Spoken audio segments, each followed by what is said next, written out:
So we are starting incorporation. Incorporation कहते हैं creation of limited company. Limited company क्या होती है, उसकी क्रिएशन क्या होती है? लिमिटेड कंपनी वो होती है जो कि जिसमें जो इन्वेस्टर्स इन्वेस्ट करते हैं और ये पर्सनली रिस्पॉन्सिबल होती है कॉरपोरेट डेट्स के लिए। ठीक है, क्या है? Investors invest and can held personally responsible for satisfying remaining corporate debts. ठीक है, अब इसके इम्प्लीकेशंस क्या हैं, इसके नताइज क्या हैं इनकॉर्पोरेशन के?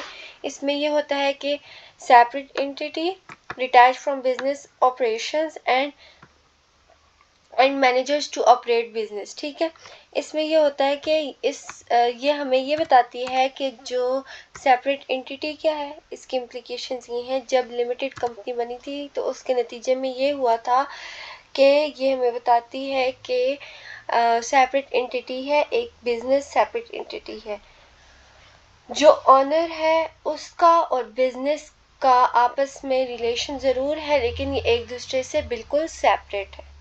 अब जो बिजनेस के एक्सपेंस है उनको बिजनेस पर्पसेस के लिए उधर से हम एक्सपेंस आउट करके और टैक्स वगैरह कैलकुलेट करने के लिए यूज़ करते हैं, जबकि जो पर्सनल एक्सपेंस होते हैं उनको हम यहाँ पे नहीं लिखते, उनको हम इधर से डिडक्ट आउट नहीं कर सकते। उसको बिजनेस पर्पस के लिए नहीं है तो उसको उसमें से डिडक्ट आउट नहीं कर सकते। तो ये बताता है कि बिजनेस एक अलग सेपरेट एंटिटी है फ्रॉम द पर्सन इटसेल्फ, चाहे वो ऑनर हो चाहे वो जो भी हो। Detach from business operations, opportunity for owners to detach themselves from the business operations. बात वही है, लेकिन ये कह रहा है कि बिजनेस ऑपरेशन से डिटैच करना मतलब कि जो भी अपॉर्चुनिटी से मिलेगी बिजनेस से रिलेटेड वो सिर्फ बिजनेस पर्पस के लिए होगी तो बिजनेस से रिलेट करेगा वो, अदरवाइज उसको हम पर्सनल यूज में लेके जाते हैं।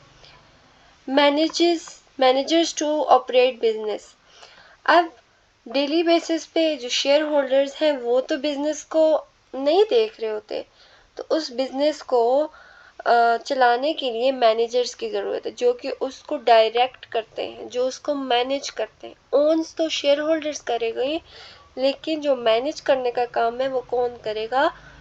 मैनेजर्स। अब हम कहते हैं कि जब ये सीन होते हैं तो कॉन्फ्लिक्ट भी होते हैं, किस किस के बीच? जो कंपनी को ओन कर रहा है और जो उसको चला रहा है। चलाने वाले और होते हैं और मालिक और होते हैं, वर्कर्स और होते हैं, मालिक और होते हैं। शेयर होल्डर्स हैं वो उसके मालिक होते हैं और जो डायरेक्टर्स होते हैं they are the workers. Shareholders company को ओन करते हैं, जबकि डायरेक्टर्स उस कंपनी की मैनेजमेंट होते हैं, उसको चलाती हैं कि उसको कैसे चलाया जाए। शेयर होल्डर्स क्या चाहते हैं, उनका क्या मोटिव होता है, उनका क्या मकसद होता है? उनका ये ऑब्जेक्टिव होता है कि वो अपनी शेयर होल्डिंग की वैल्यू को मैक्सिमाइज करें। कैसे? वेल्थ को इंक्रीज करके। जबकि डायरेक्टर्स का क्या मकसद होता है कि वो अपनी वेल्थ को इंक्रीज करें। कैसे? सैलरी के थ्रू, बोनसेस वगैरह दे के। अब शेयर होल्डर ने सपोज ये एक स्कीम बनाई है कि अगर कंपनी के प्रॉफिट ज़्यादा होंगे तो वो अपने वर्कर्स की सैलरीज को इन्हेंस करेगा बाय बोनसेस, कुछ एक्स्ट्रा कंट्रीब्यूट करके।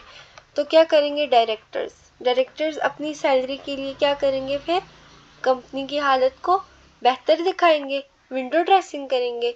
तो जब बाद में फाइनेंशियल स्टेटमेंट बनेंगे वो तो शो अच्छा करें, क्योंकि वो जानी है शेयर होल्डर्स के पास, उनकी सैलरीज अच्छी हैं।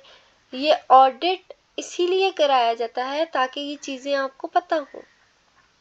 ठीक है, अब वो क्या कहते हैं, इन दोनों के बीच क्या कन्फ्लिक्ट है? शेयर होल्डर्स चाहते हैं उनकी वेल्थ मैक्सिमाइज हो, जबकि डायरेक्टर्स चाहते हैं उनकी वेल्थ मैक्सिमाइज हो।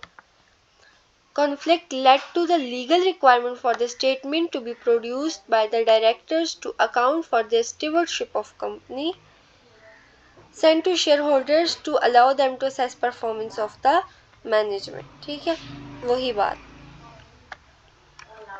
उसके बाद हम कहते हैं कि स्टेक होल्डर्स क्या होते हैं? स्टेक होल्डर्स वो हैं जिन जो के बाहर के इन्वायरमेंट से अफेक्ट होते हैं। ठीक है, इसमें हमारे पास प्राइमरी स्टेक होल्डर्स आ जाते हैं, शेयर होल्डर्स। उसके अलावा employees, suppliers and lenders, customers, directors, government वगैरह। ठीक है, they are all the stakeholders. वो इम्पोर्टेंट टर्म्स है, वो हम पढ़ते हैं।